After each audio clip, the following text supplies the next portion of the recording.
तो हेलो बच्चों, कैसे हैं आप सभी लोग। I hope you all are doing good. तो मैं भुवनेश इस बेहतरीन से प्लेटफॉर्म जिसका नाम है लर्न इन, इस पे आपका बहुत बहुत स्वागत करता हूं। तो आज हम अपने क्लास 9th के चैप्टर 2 के लेक्चर 4 को कंप्लीट करने वाले हैं। लेक्चर 1 से लेके हमने 3 तक सभी थ्योरी को कवर किया और हमने कुछ उनसे रिलेटेड क्वेश्चंस को भी हल किया। लेकिन आज जो लेक्चर 4 है, हम इसमें अपने एक्सरसाइजेस के क्वेश्चंस को और कुछ एग्जांपल्स को कवर अप करने वाले हैं, जिसमें हम सभी क्वेश्चंस को हल करेंगे। तो चलिए बिना किसी देरी के आज के लेक्चर को स्टार्ट करते हैं। ठीक है, तो पहले आज के लेक्चर स्टार्ट करने से पहले एक बात हमेशा ध्यान रखना कि बेटा जब भी हम क्वेश्चन को सॉल्व करते हैं तो पहले ना क्वेश्चन को समझो कि क्वेश्चन हमसे पूछ क्या रहा है, देन उसका आंसर निकालो। और आपसे एक रिक्वेस्ट है कि आप एक कॉपी और एक पेन लेके अपने साथ बैठे, जिससे आप जो क्वेश्चंस है उनको नोट डाउन कर सके, क्योंकि ये जितने भी क्वेश्चन है सब एग्जाम रिलेटेड है, यानी कि एग्जाम में आ भी सकते हैं, क्योंकि पैटर्न यही रहेगा क्वेश्चंस का। ठीक है, तो चलिए पहले क्वेश्चन को हल करते हैं। ठीक है, चलिए। तो पहला जो क्वेश्चन है कि find the degree of 7x³ - 5x + 2। इस सिंबल का मतलब क्या होता है बेटा? इस सिंबल का मतलब होता है कि ये पावर में है, यानी कि 7x³ - 5x + 2। तो ये हमें दिया है, क्या दिया है बेटा? पॉलिनोमियल दिया है हमें। क्या मिला है? पॉलिनोमियल। ठीक है, दे दिया। अब हमसे पूछ रहा है कि इसकी हमें बतानी है डिग्री। डिग्री बतानी है हमें, डिग्री। तो हमने क्या पढ़ा था कि हमें जो भी पॉलिनोमियल होता है उसके पहले सबसे पहले क्या लिख लो तुम? वेरिएबल्स लिख लो, जितने वेरिएबल्स हैं। दोनों वेरिएबल्स क्या है हमारे? एक्स है। क्लियर हुआ? एक वेरिएबल क्या है हमारा? ये। एक वेरिएबल हमारा है ये। ठीक है, दोनों एक्स हैं। तो पहला जो वेरिएबल है उसकी पावर क्या बेटा? उसकी पावर है 3 है पावर, ये रही 3। दूसरा जो वेरिएबल है उसकी पावर क्या है? 1, क्योंकि यहां पर कुछ नहीं है, 5 की एक्स की पावर कुछ नहीं दी है, तो इसकी पावर क्या हो जाएगी? 1। अब इन दोनों में ये देखो कि कौन सी पावर बड़ी है? 3 बड़ी है। 3 बड़ी है। तो क्या हो गया? आंसर क्या आ गया बेटा? कि फॉर 7x³ - 5x + 2 और इस पॉलिनोमियल के लिए डिग्री इज 3। सिंपल। क्लियर हो गया? कुछ नहीं करना। पॉलिनोमियल ले लिया हमने, देन उसके बाद हमें डिग्री निकालनी थी, तो हमने जितने भी वेरिएबल है उसमें उनको लिख लिया। देन हमने उनकी क्या लिखी? पावर को लिखा। देन हमने देखा कि कौन सी हाईएस्ट पावर है, यानी कि बड़ी पावर है, वही आपकी क्या हो जाती है बेटा? डिग्री हो जाती है। क्लियर हुआ बेटा ये सवाल? चलो इसको नोट डाउन करना चाहो, नोट डाउन कर सकते हो। क्लियर हो गया? चलो आगे बढ़ते हैं। तो पहला सवाल हमने बहुत आसानी से किया, सिंपली वे में किया। चलो अब दूसरे सवाल को देखते हैं। Right one polynomial each of degree 1, 2 and 3। यानी कि हमें क्या करना है? पॉलिनोमियल्स लिखने हैं। पॉलिनोमियल हमें यहां पे एक पॉलिनोमियल लिखना है। किसके लिए? डिग्री 1 के लिए बेटा, डिग्री 2 के लिए, और क्या? डिग्री 3 के लिए। हमसे पूछा एक है, लेकिन हम क्या लिख लेंगे? 2 लिख देंगे। क्यों? क्योंकि बहुत सिंपल है इनको लिखना, तो चलो दोनों के लिख देते हैं, दोनों।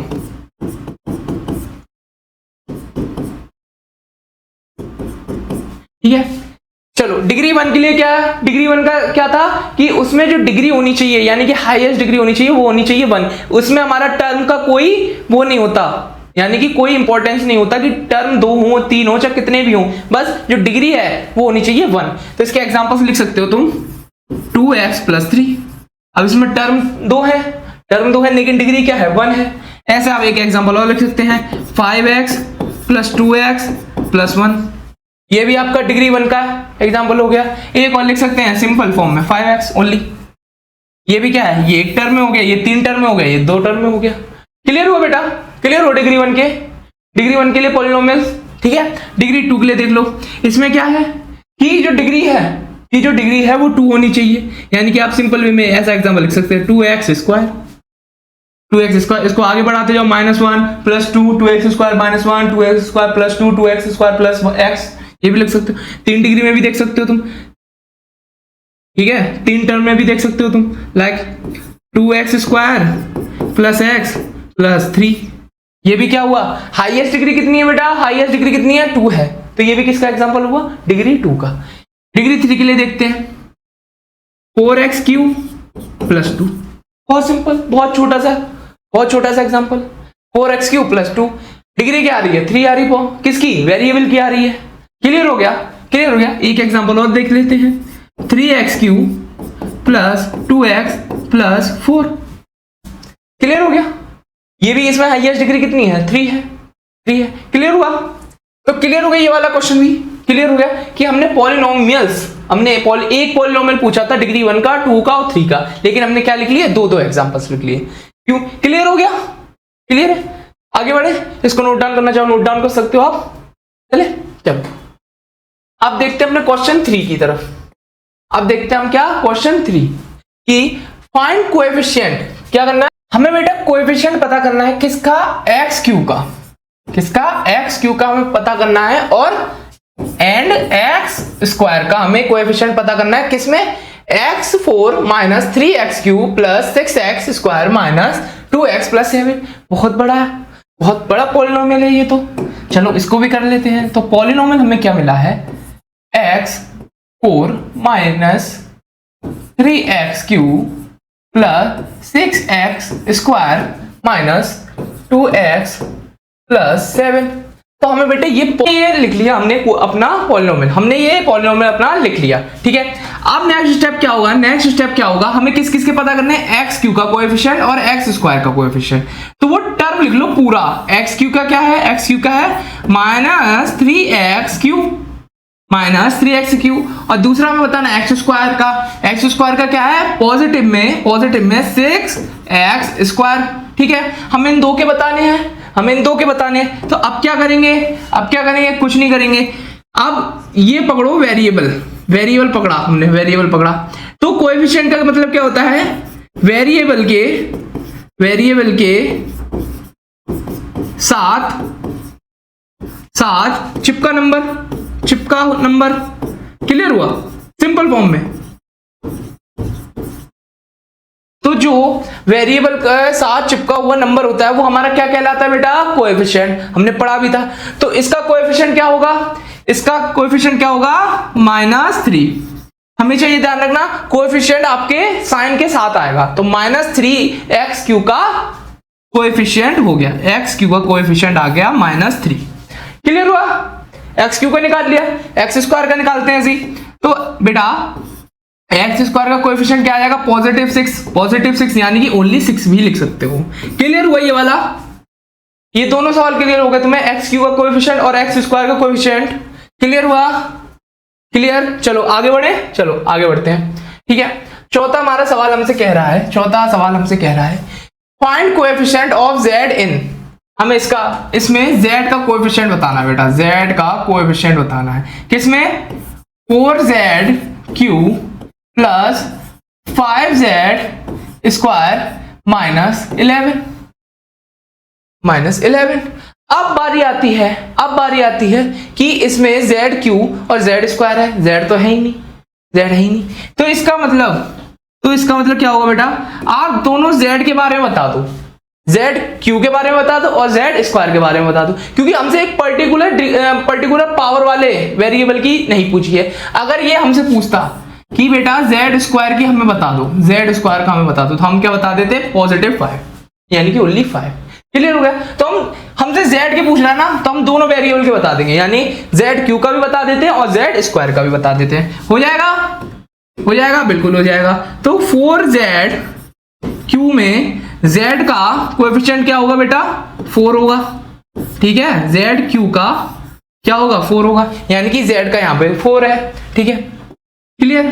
दूसरे में क्या है, 5z², तो क्या आएगा इसका, z² का क्या आ जाएगा बेटा, 5 आ जाएगा, क्लियर हो गया, यानी कि यहाँ पे z का जो कोएफिशिएंट है वो 5 है। क्लियर हुआ, इतना सा सवाल था। यहाँ पे क्या हो जाता है कि बच्चे अटक जाते हैं कि सर हमसे पूछा था z का, हम तो z का बताएंगे कि z क्यू का नहीं बताएंगे, हम z स्क्वायर का नहीं बताएंगे। लेकिन आप दोनों का बता सकते हैं अगर बाई चांस ऐसा मिसप्रिंट आ जाता है, या फिर ऐसे सवाल भी आते हैं कि बच्चों की माइंडसेट को थोड़ा सा टेस्ट करने के लिए कि ओनली सिर्फ z का भेज दिया उन्होंने और दे दिया हमें पॉलिनोमियल में z क्यू और z स्क्वायर, तो आप दोनों का लिख सकते हैं, आप दोनों का लिख सकते हैं। क्लियर, क्लियर हो गया।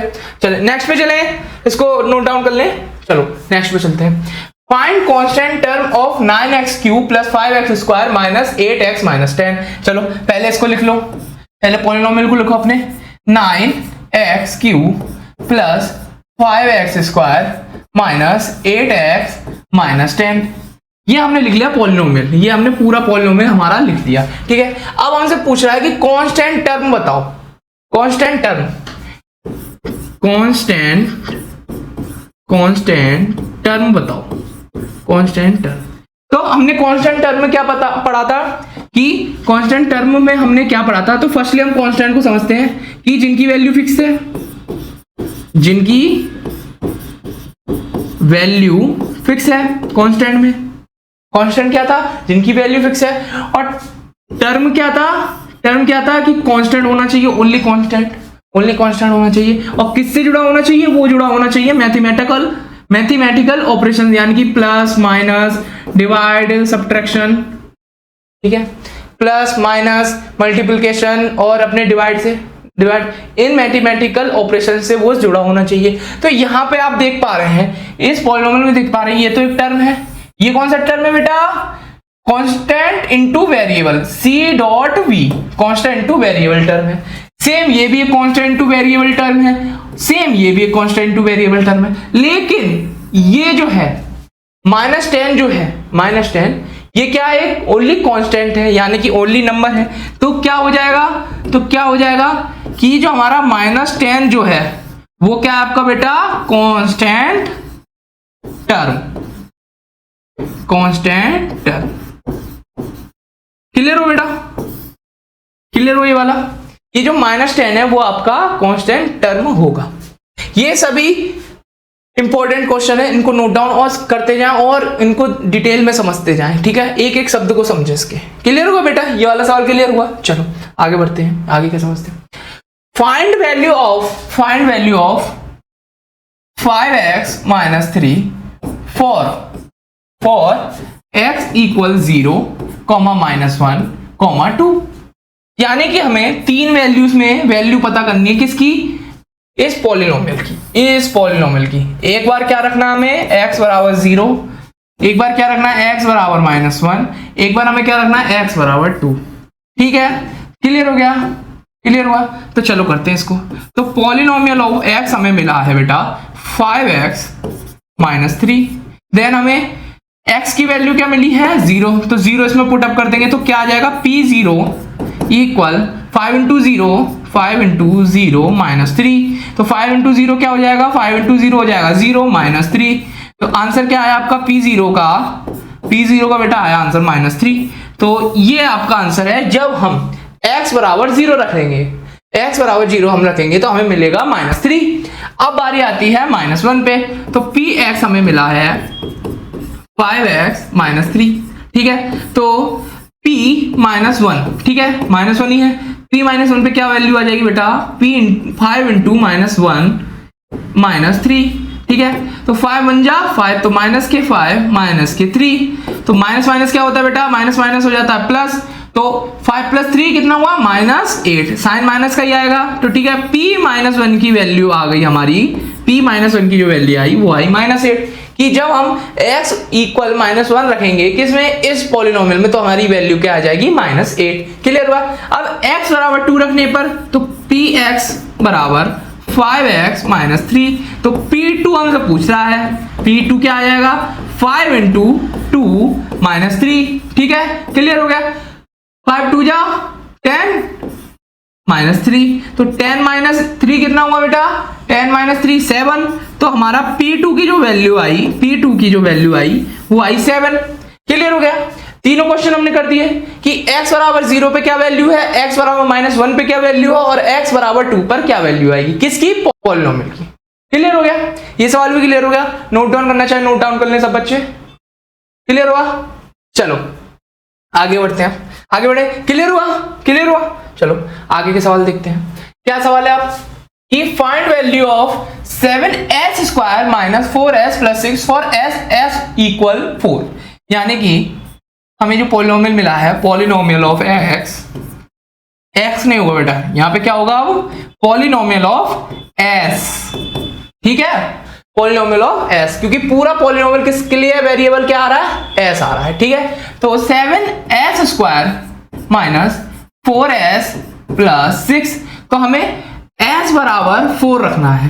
तो p4 क्या आएगा बेटा, p4 क्या आएगा, s की वैल्यू रख दो। s की वैल्यू हमें क्या मिली है, s की वैल्यू हमें मिली है 4, तो अब हम इसकी वैल्यू रख देंगे।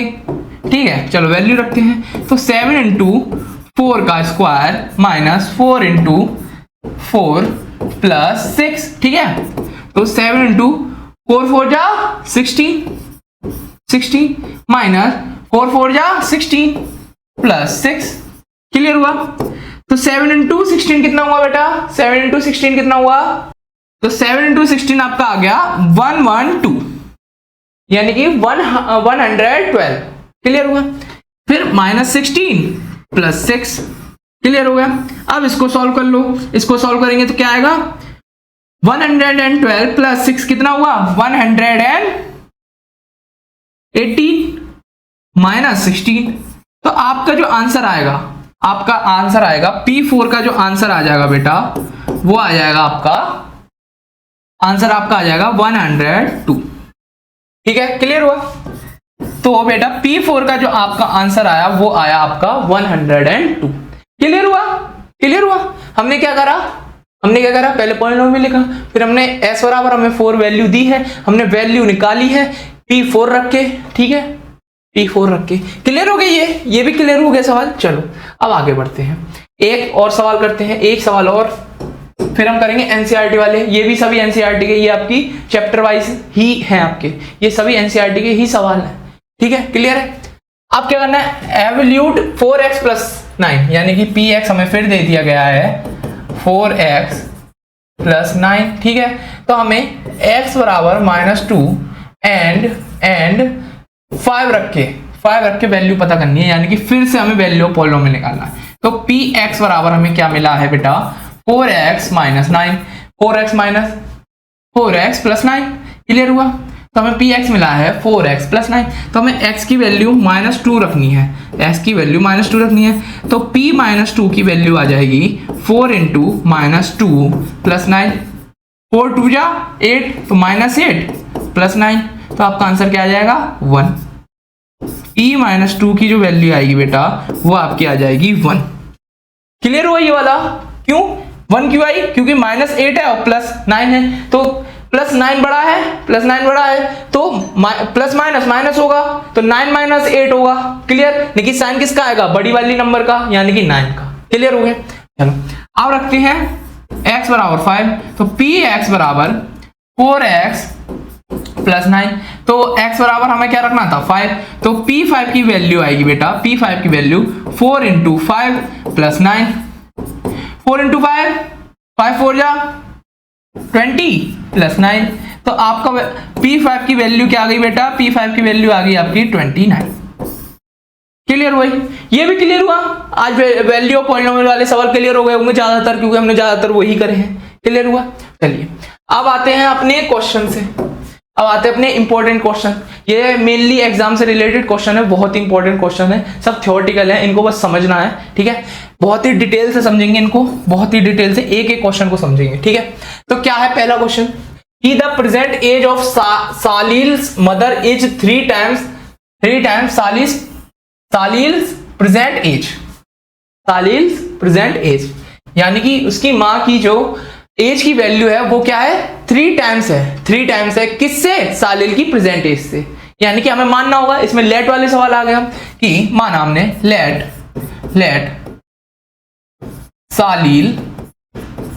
सालिल्स एज इक्वल x। ठीक है, तो अब क्या आएगा, सालिल्स मदर एज क्या आ जाएगी फिर, सालिल्स मदर्स एज क्या आएगी बेटा, सालिल्स मदर एज क्या आ जाएगी, मदर एज 3 टाइम्स यानी कि 3x, 3 टाइम्स ही तो हो गई, 3 टाइम्स ही हो गई, 3 टाइम्स हो गई, क्लियर हुआ, ठीक है। After 5 years there ages will add up to 70 years, यानी कि आफ्टर 5 years, यानी कि आफ्टर 5 years, 5 years के बाद सालिल की एज क्या हो जाएगी बेटा, सालिल्स एज क्या हो जाएगी आपकी x + 5, x + 5 की होगी। अगर बेटा यहां पे आफ्टर 5 years लिखा क्या है, after 5 years there age will add लिखा है up to 70 years, after 5 years there ages will add up to 70 years, ठीक है, क्लियर हो गया।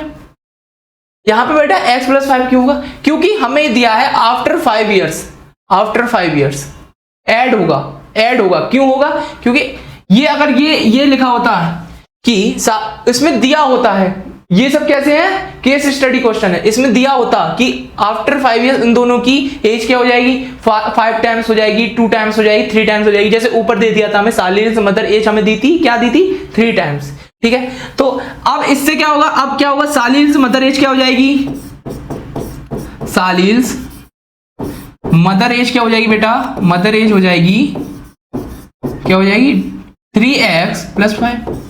तो ये हमें मिल गया, हमारा ये हमें दोनों मिल गए, दोनों सालिल की एज मिल गई और सालिल की मदर्स की एज मिल गई। तो अब हमें क्या करना होगा, अब हमें करना होगा इन दोनों को जोड़ने पर क्या हो रहा है, इन दोनों को जोड़ने पर बेटा क्या हो रहा है आपका कि x + 5 ये किसकी थी, सालिल की एज, ठीक है, प्लस 3x + 5 किसकी थी बेटा, उसकी मदर की एज, बराबर क्या हो जाएगा 70 years। दोनों की एज जुड़ने के बाद क्या हो रहा है, ऐड अप टू 70 years, दोनों की एज हो जा रही है 70, दोनों की जुड़ने के बाद। तो अगर हम इन दोनों को सॉल्व कर दें, यानी इन दोनों को जोड़ दें, तो 70 इक्वल होना चाहिए। अगर वो फिर हमें किसकी वैल्यू मिल जाएगी, दोनों को जोड़ने के बाद हमें x की वैल्यू फाइंड मिलेगी, कैसे मिलेगी, इसको करते हैं, चलो ठीक है। तो x + 5 + 3x + 5 इक्वल बेटा 70 हो जाएगा, ठीक है, x और x 4x, 5 5 10, ठीक है, इक्वल 70, 10 को इधर ले जाओ तो 4x इक्वल 70 - 10, तो आपका आंसर क्या आएगा, 4x इक्वल 60। तो x बराबर क्या आ जाएगा, 4 × 1 = 4, 4 × 1 = 4, 2 बचे, 0 आया, 4 × 5 = 20, तो आपका x आ गया 15। यानी कि इससे क्या हमें कंक्लूजन मिला, इससे हमें क्या कंक्लूजन मिला बेटा कि सालिल्स प्रेजेंट एज क्या है बेटा, एज क्या है 15, और उसकी सालिल्स मदर की एज क्या होगी,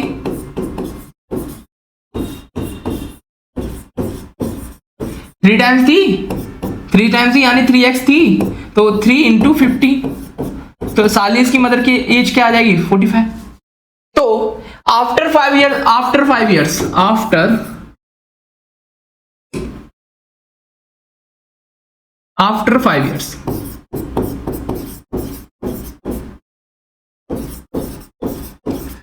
सालिल की एज क्या होगी बेटा, एज क्या हो जाएगी बेटा 15 + 5 20, ठीक है, और सालिल्स मदर एज क्या हो जाएगी, सालिल्स मदर एज क्या हो जाएगी बेटा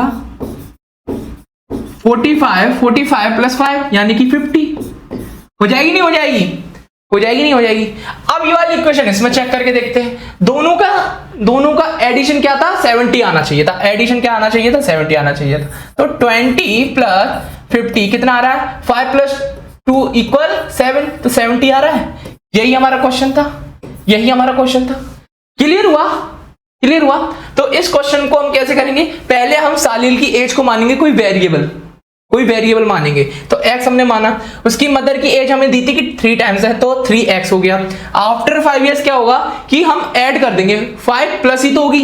अभी आपकी एज, अभी आपकी बेटा एज हो 15 हो या 20 हो, आफ्टर 5 इयर्स ऐड ही तो करोगे आप, पर ईयर 1 साल ही तो बढ़ती है, पर ईयर 1 साल ही तो बढ़ती है, तो वो 5 प्लस होगा। ठीक है, तो सालिल की एज आ जाएगी x प्लस 5, सालिल की मदर की एज आएगी 3x प्लस 5। देन हम क्या करेंगे, देन हम उसमें क्या दिया है कि there ages will add up to 70 years, यानी कि दोनों की एज मिलके क्या हो जाएगा 70 इयर्स के हो जाएंगे दोनों। तो हम दोनों को जोड़ देंगे। ठीक है, उसको सॉल्व करने के बाद हमें सालिल की एज पता चल जाएगी, हमें x की वैल्यू पता चल जाएगी। तो सालिल की वैल्यू मिल जाएगी हमें, सालिल की एज की वैल्यू, देन हमें उसकी मदर की वैल्यू मिल जाएगी। हम उससे 5 इयर्स बाद की उनकी दोनों की एज निकाल लेंगे, उन दोनों को जोड़ के देख लेंगे कि दोनों से आंसर सेम आ रहा है, यानी कि 20 प्लस 50 बराबर 70 आ रहा है, यानी कि हमारा क्वेश्चन बिल्कुल सही है, हमने एज बिल्कुल सही निकाली है। क्लियर हुआ, ये वाला क्वेश्चन क्लियर हो गया। चलो नेक्स्ट क्वेश्चन पे चलते हैं।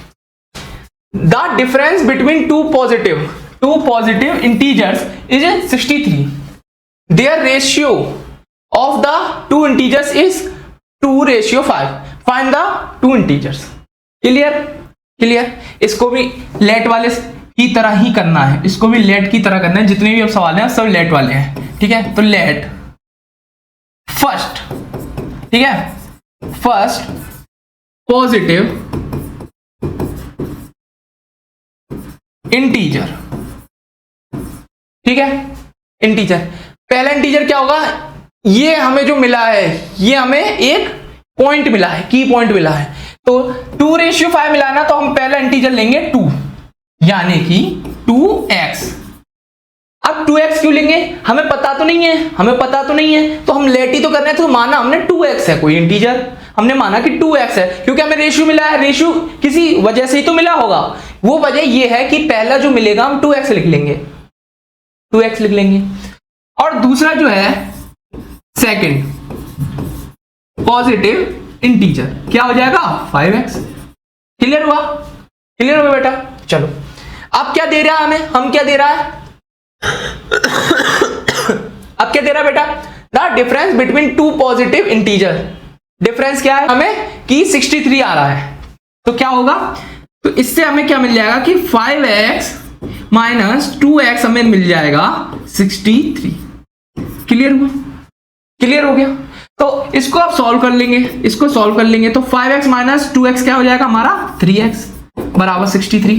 क्लियर हो गया बेटा। चलो इसको सॉल्व करते हैं, तो अब सॉल्व क्या होगा, x बराबर क्या आ जाएगा 3 2 जा 6, 3 1 जा 3, तो x बराबर हमें मिल गया हमारा 21, x बराबर 21 मिल गया। अब इससे क्या हो जाएगा, हमें दोनों इंटीजर्स पता चल जाएंगे। चलो तो क्या होगा, तो फर्स्ट इंटीजर क्या होगा, फर्स्ट इंटीजर क्या था 2x ही तो था, यानी कि 2 × 21, 2 2 जा 4, 2 1 जा 2, तो पहला इंटीजर आएगा 42।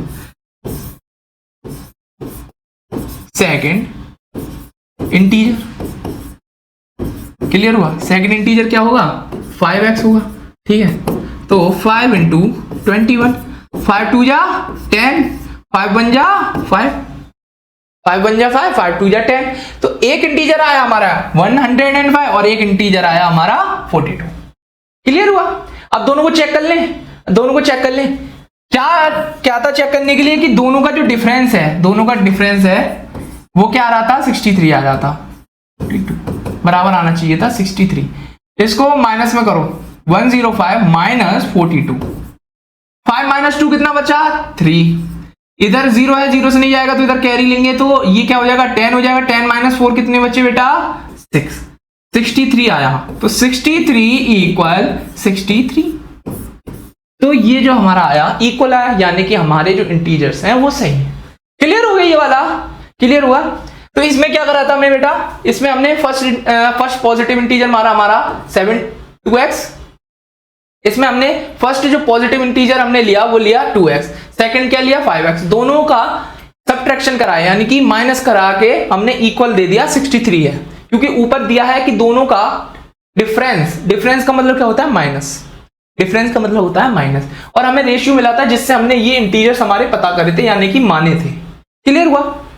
तो उससे हमें वैल्यू मिल गई थी x की 21, तो दोनों में हमने वैल्यू रखी तो हमें हमारे इंटीजर्स मिले। देन हमने इसको चेक करके भी देख लिया, ये चेक किया था हमने कि हमारे जो इंटीजर्स हैं वो ठीक है या नहीं है, तो चेक हमारा पॉजिटिव में आया, यानी कि दोनों की वैल्यू जो है सही निकली, इक्वल निकली, यानी कि हमारा इंटीजर्स जो हमने दोनों निकाले हैं वो सही है। हो गया बेटा इतना? ठीक है, चले आगे बढ़ते हैं। जो हमारा सवाल, नेक्स्ट सवाल जो हमसे कह रहा है कि Ruby has 3 times as many 2 rupees, यानी कि रूबी के पास 3 टाइम्स हैं कौन से रुपीज? 2 रुपीज कॉइन, यानी कि रूबी के पास 2 रुपए के सिक्के हैं 3 टाइम्स। किससे 3 times? She has 5 rupees coins. ठीक है, तो बेटा हमें क्या मिल गया कि लेट, ठीक है, माना हमने Ruby has 5 rupees coins equal x हमने माने, यानी कि वो क्या हो जाएंगे? 5 रुपीज कॉइन्स है ना, तो 5 इंटू एक्स हो जाएंगे। अगर 1 रुपये कॉइन होता तो वो एक्स ही रहता, लेकिन 5 रुपीज है तो 5x होगा। तो हमने कॉइन माने हैं, हमने कॉइन्स माने हैं, कॉइन्स हमने मान लिए x, एक कॉइन की वैल्यू हमने मानी है x। क्लियर? एक कॉइन की वैल्यू है x, तो 5 रुपीज के कॉइन्स की वैल्यू हो जाएगी 5x। इसी तरीके से रूबी हैज 2 रुपीज कॉइन्स, क्या हो जाएंगे? कॉइन्स क्या हो जाएंगे? रूबी के पास 2 रुपीज कॉइन्स क्या हो जाएंगे? हम जैसे हमने 5x लिया था, लेकिन हमें यहाँ पे एक और दिया है कि 3 टाइम्स है, तो 3 टाइम्स है किसके? 2 रुपीज कॉइन्स के। तो ये इक्वेशन ऐसे आएगी कि 2 रुपीज है, उसके 2 रुपीज वाले कॉइन्स है 3 टाइम्स किससे? जो x जो कॉइन्स है। ठीक है, क्लियर हुआ? कोई प्रॉब्लम नहीं। चलो नेक्स्ट आप समझते हैं। जो नेक्स्ट हमें दिया है कि if she has a total, यानी कि 5x plus 2 into 3x equal 88 value है। अब इसको सॉल्व कर देंगे, ठीक है। तो 5x प्लस 6x बराबर 88, तो 5 प्लस 6 11x बराबर 88। तो x की वैल्यू हमें क्या मिल जाएगी? x की वैल्यू 11 8 जा 88, तो 8 आ जाएगी वैल्यू, यानी x की जो वैल्यू है वो आ गई 8। तो इससे क्या होगा? इससे हमें मिलेगा कि रूबी हैज 5 रुपीज कॉइन्स की वैल्यू क्या थी? 5x, x की वैल्यू क्या निकाली हमने? 8, तो 5 इंटू 8 क्या हो जाएगा बेटा? 40, तो 40 है वैल्यू। 40 हमें किसकी मिल गई? हमारे 5 रुपीज कॉइन्स की। ठीक है, इसी तरीके से हम किसकी निकालेंगे? 2 रुपीज की value. Ruby has 2 rupees coins, ठीक है। तो क्या आ रहा था? 2 इंटू 3x, तो x की वैल्यू रख देंगे हम, तो 2 3 जा 6x, तो इक्वल 6 इंटू 8, 6 8 जा 48। ठीक है, क्लियर हुआ? तो चेक कर लेते हैं हमारे कॉइन्स की वैल्यू ठीक आई है या नहीं आई है। तो दोनों का जो टोटल था बेटा वो क्या आ रहा था? 88 आ रहा था। चेक करेंगे इसको, 88 आ रहा था, तो 8 और 4 4 जा 8, 88 इक्वल 88, यानी कि हमारे आंसर सही है। यानी कि जो बेटा हमने वैल्यू निकाली थी किसकी? x की, यानी कि कॉइन की वैल्यू निकाली थी वो हमारी सही थी। यानी कि इस क्वेश्चन में अब क्या करेंगे हम? एक बार रिवीजन, इस क्वेश्चन में हम करेंगे कि कॉइन की वैल्यू हम मानेंगे x, then Ruby has 5 rupees coins क्या हो जाएंगे? 5x हो जाएंगे, क्योंकि हमने एक कॉइन की वैल्यू मानी है x, तो 5 कॉइन की वैल्यू क्या हो जाएगी? 5x। इसी तरीके Ruby has 2 rupees coins 3 times दिया हम ऑलरेडी, तो 3x हो जाएगा। और किसकी वैल्यू हमसे, किसकी कॉइन की वैल्यू बताइए हमें? 2 रुपीज की, तो 2 इंटू 3x हो जाएगा। देन दोनों का ऐड करने से हमें क्या मिल रहा है? 88 हमें टोटल अमाउंट मिल रहा है, तो दोनों का ऐड करने पे 88 मिल रहा है। तो हमें x की वैल्यू इससे पता चल गई, जिससे हमने 5 रुपीज कॉइन की वैल्यू हमने पता करी 40, और 2 रुपीज कॉइन की वैल्यू हमने पता करी 48। क्लियर हुआ? अब चलते हैं नेक्स्ट क्वेश्चन पे कि a farmer cuts a 300 feet fence into 2 pieces of different sizes. The longer piece is 4 times as long as the shorter piece, how long are the 2 pieces। Same बिल्कुल रूबी जैसा हिसाब है, तो हम एक पीस की मानेंगे, एक पीस की। लेट द शॉर्टर, पहले शॉर्टर की मानेंगे हम, शॉर्टर पीस लेंथ, लेंथ हम मानेंगे कितनी, x। देन क्या होगा, then the longer piece length क्या हो जाएगी बेटा, लॉन्गर पीस की लेंथ क्या हो जाएगी, 4 times दिया हमें, 4 times दिया है तो 4x। क्लियर हुआ, क्लियर हो गया ये, ठीक है। तो इन दोनों का क्या था कि एक फार्मर कट करता है 300 फीट की फेंस इनटू 2 pieces, उसने 2 पीस में काट दिए और डिफरेंट साइजेस। तो एक साइज क्या हमें मिला x, एक साइज हमें मिला 4x, ठीक है। The longer piece is 4 times as long, यानी कि इससे 4 गुना बड़ा है, किससे, शॉर्टर वाले से। How long are the 2 pieces, how long are the 2 pieces। Clear हुआ, हमसे पूछ रहा है कितने बड़े होंगे दोनों पीसेस, यानी कि हमसे x की वैल्यू निकालनी है, तो दोनों पीस की हमें वैल्यू पता चल जाएगी। तो क्या होगा, उसने 2 पीस में काटे थे, अगर हम दोनों को ऐड कर देंगे तो 300 आना चाहिए, 300 आना चाहिए। तो क्या करेंगे, 4x plus x equal 300, 300। Clear हुआ, तो 4x प्लस x कितना हो जाएगा, 5x बेटा। तो 5x इक्वल 300, तो x बराबर वैल्यू क्या आ जाएगी हमारी, 5 6 जा 30, 0 आ गई हमारी x की वैल्यू, आ गई x की वैल्यू। तो इससे क्या मिला कि जो the shorter piece length, LENGTH, length की लेंथ कितनी थी, x थी, यानी कि हमारी x की वैल्यू कितनी निकली थी, 60। तो x बराबर आ गया 60 फीट, यानी कि जो पहला जो है वो 60 फीट बड़ा है, ठीक है। और द लॉन्गर पीस लेंथ क्या हो जाएगी बेटा, लॉन्गर पीस लेंथ क्या आ जाएगी बेटा, 4x। तो 4x में वैल्यू रख देंगे x की, तो 4 इंटू 60, तो 4 6 जा 12, 4 6 जा 24, 240। क्लियर हुआ। अब दोनों को चेक कर लेते हैं, एक बार चेक भी कर लो, जब क्वेश्चन कर ही दिया तो चेक कर लो। चेक में क्या आ जाएगा, 60 प्लस 240 क्या होना चाहिए, 300 होना चाहिए। तो 240 प्लस 60 300, यानी कि दोनों का इक्वल आ गया 300, यानी कि हमने जो आंसर निकाला था वो सही था। यानी कि शॉर्टर पीस की जो लेंथ है वो है 60 फीट और जो लॉन्गर पीस है उसकी वैल्यू है 240 फीट। क्लियर हुआ, क्लियर हुआ। हमने सेम उसी तरीके से किया था जैसे हमने रूबी वाला किया था, उससे पहले जितने भी करें कि हमने लेट करा कि जो छोटे पीस की वैल्यू है यानी कि लेंथ है वो x है और जो लॉन्गर पीस की लेंथ है वो 4x है, और दोनों का जोड़ने पे हमें 300 मिलेगा। क्यों मिलेगा, क्योंकि 300 को ही 2 पीसों में डिवाइड किया गया, एक छोटा पीस एक बड़ा पीस, दोनों को जोड़ देंगे तो 300 होना चाहिए।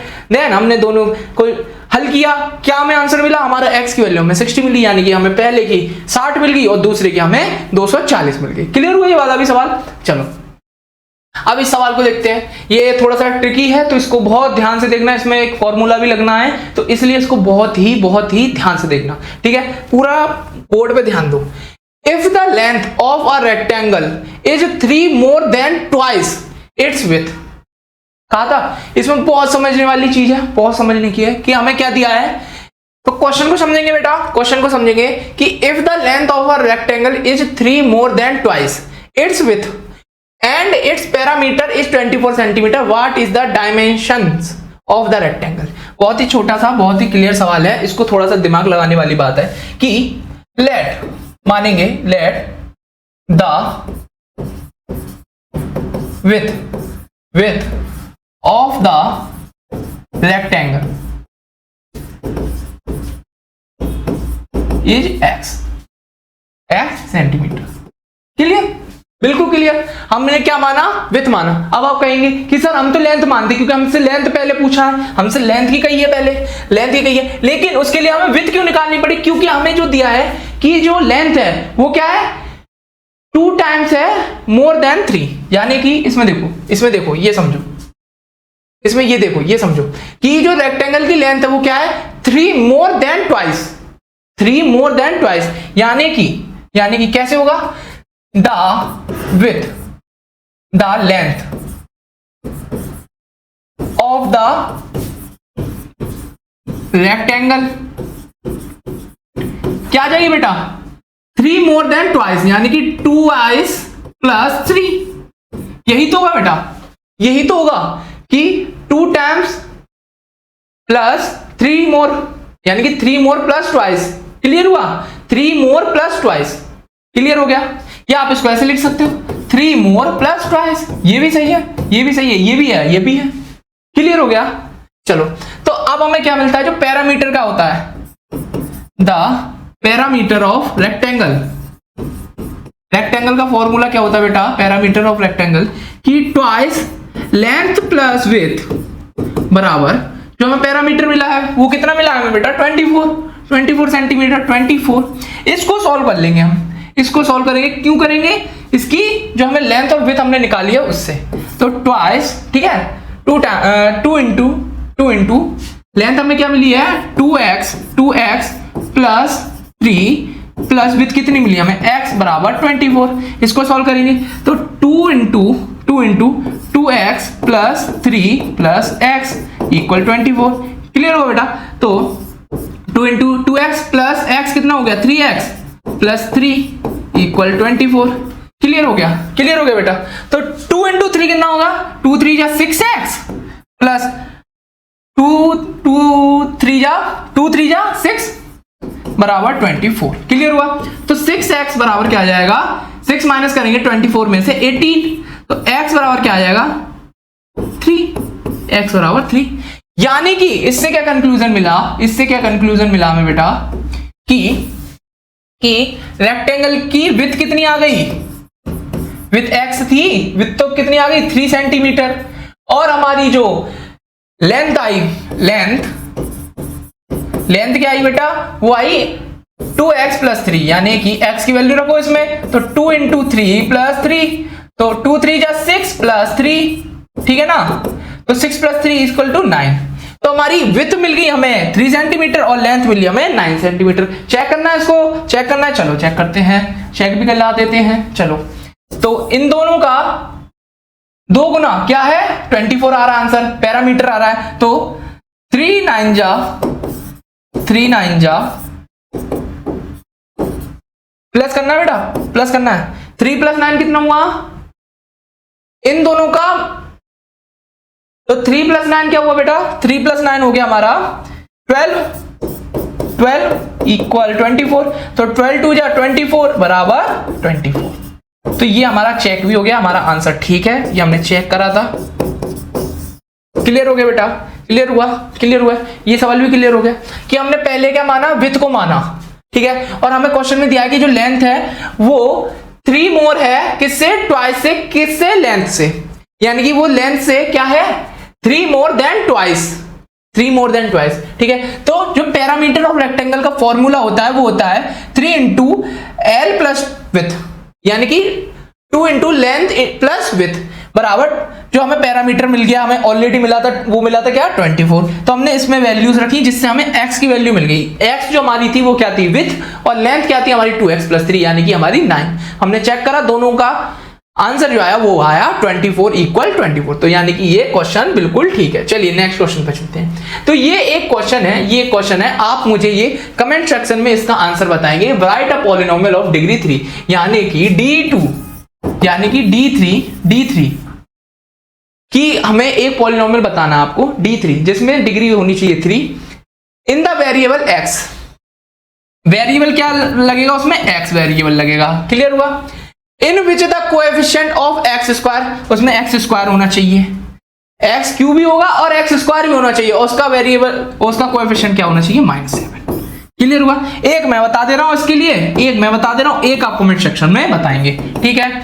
ये वाला क्या हो जाएगा, हमने माना x cube minus 7x square plus 2 हो गया।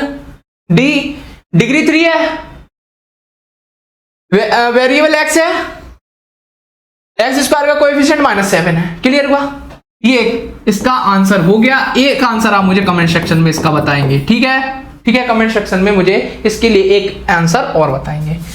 तो आज के लिए बस इतना ही बच्चों। आई होप आज की वीडियो आपको बहुत अच्छी लगी हो, आज के सभी क्वेश्चन आपके समझ में आए हो, कोई भी क्वेश्चन में आपको कोई भी डाउट वगैरह ना हो। अगर आपको कोई डाउट है कोई क्वेश्चन से रिलेटेड तो आप कमेंट सेक्शन में भी डाल सकते हैं, या हमारे व्हाट्सएप नंबर से आप हमसे कनेक्ट करके डाउट के बारे में अपना पूछ सकते हैं। और आपको इस लेक्चर से रिलेटेड कोई भी नोट वगैरह चाहिए हो, नोट्स वगैरह चाहिए हो, तो आप हमारे टेलीग्राम से भी जुड़ सकते हैं, और हमारी वेबसाइट और इस क्यूआर कोड को स्कैन करके आप हमारी ऐप को डाउनलोड करके हमारे जितने भी कोर्सेज हैं उनके बारे में जान सकते हैं। तो thank you for watching, subscribe the learning channel, press the bell icon for more updated videos, like, comment and share.